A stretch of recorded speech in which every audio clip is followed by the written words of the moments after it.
Apačioj yra sustatytos dėžės. Kiekvienoje dėžėje taip pat yra sliekai, tai yra antra sistema, kurią mes bandome. Tai yra pirmas etapas dabar tos sistemos. Kiekvienoje dėžėje yra sliekai ir dirba, perdirbinėja tą patį substratą maistinį.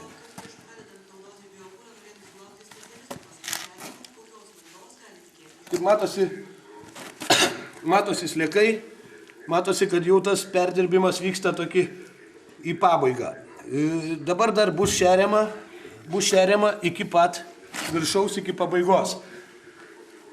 Čia sliekai dauginasi, lygiai taip pat kokonai, išsirita iš kokonų sliekiukai ir jadam, kai bus pilna pirma dėžė, mes dėsim šičia jau substrato maistinio į antrą dėžę.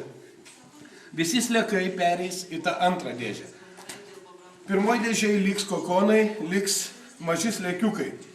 Kol jie įsiris, mes dėsim gal tą visą darysim 3-4 aukštus.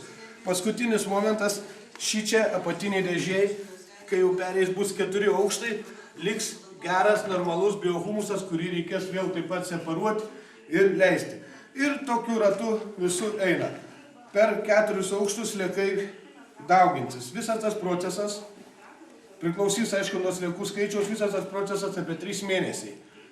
Sliekai įsidaugins po 3 mėnesių maždaug atsiras dar viena papildoma dėžė sliekų. Tai reiškia, iš tos vienos dėžės atsiras jau 2 etapai. Ir taip visos dėžės augs į viršų maždaug iki 4 aukštų. Kas 3 mėnesiai jos dvigubinsis.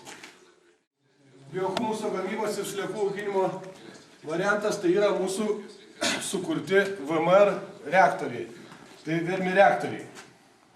Čia lygiai taip pat dedamas sluoksnis 5 cm, 10 cm substrato su sliekais. Tie sliekai perdirba visą tą pirmą sluoksnį ir dauginasi, aišku, ir gamina biohumusą. Paskui šeriama po 5 cm ir visas sluoksnis viršui kyla į viršų ir auga.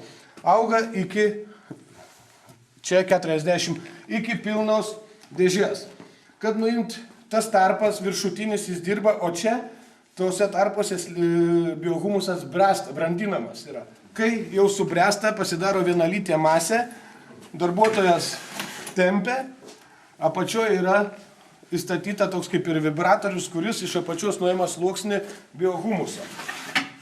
Užtraukia, apatinė dalis subyra jau biohumusas, kuris dar reikalingas žaliavinis biohumusas, bet jau brandus, kurį ištraukia su karučiu atvažiavusius, įsitraukia, kur reikia, praskaičiavom aukščius ir nusiveža jau į gamybos zoną, į separavimo zoną. Taip pat iš tokio vermi reaktoriaus per dieną ruošiamės gauti apie 50 turbūt kilogramų ar litrų, šiandien sunku pasakyti, biohumuso.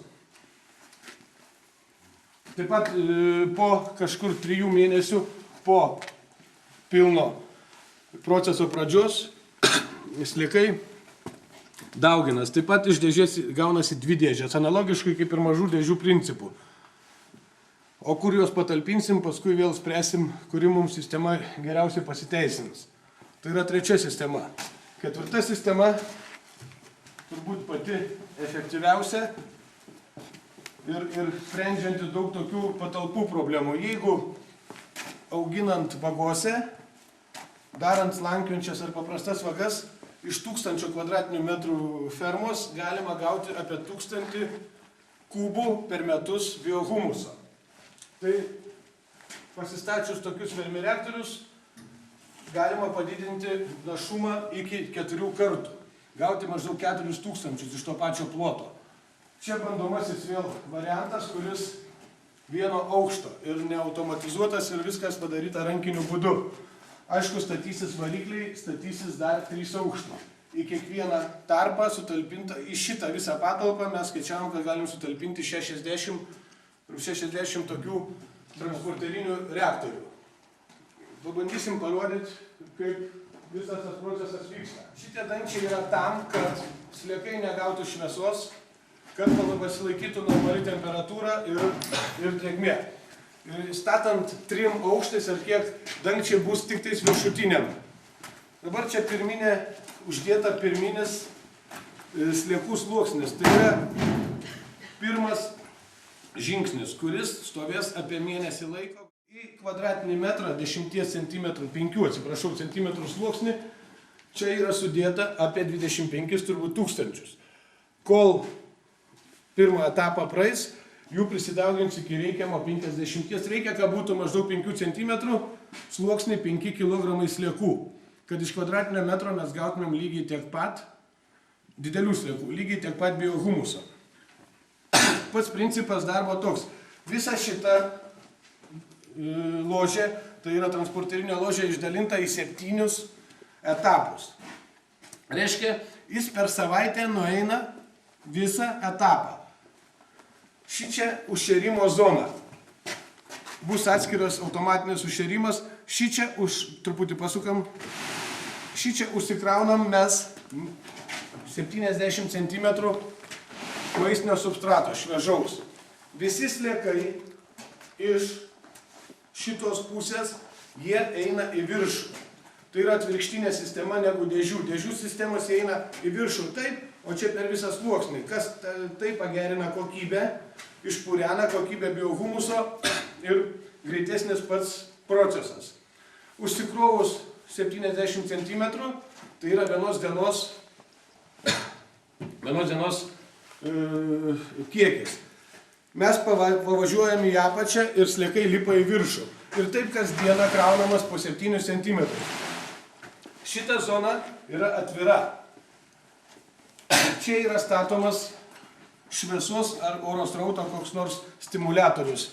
Tai tuo pačiu mūsų pastačius oro srautą, tuo pačiu mes džiovinam biohumusą, tuo pačiu stimuliuojam sliekus, kad jie iš čia eitų. Jie iš čia greitai išeina ir eina link šviežaus maisto. Šita vieta yra stimuliuojama oro srautu, čia bus kažkur po mėnesio laiko jau tas stimuliuojama oro srautu ir šviesa, ko sliekai nemėgsta, ir jie eis ten.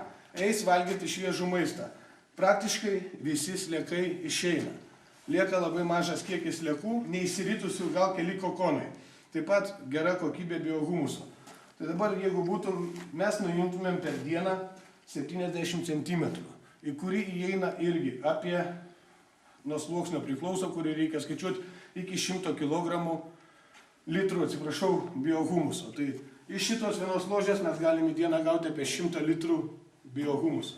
Čia įleidom visus sliekus jaunus. Dar nesubrendusius. Jau pradeda, čia sliekas maždaug yra gal 2 mėnesių, jau kliteliumas atsiradęs, jau jie pradės daugintis ir už mėnesio pilnai pradės dirbti.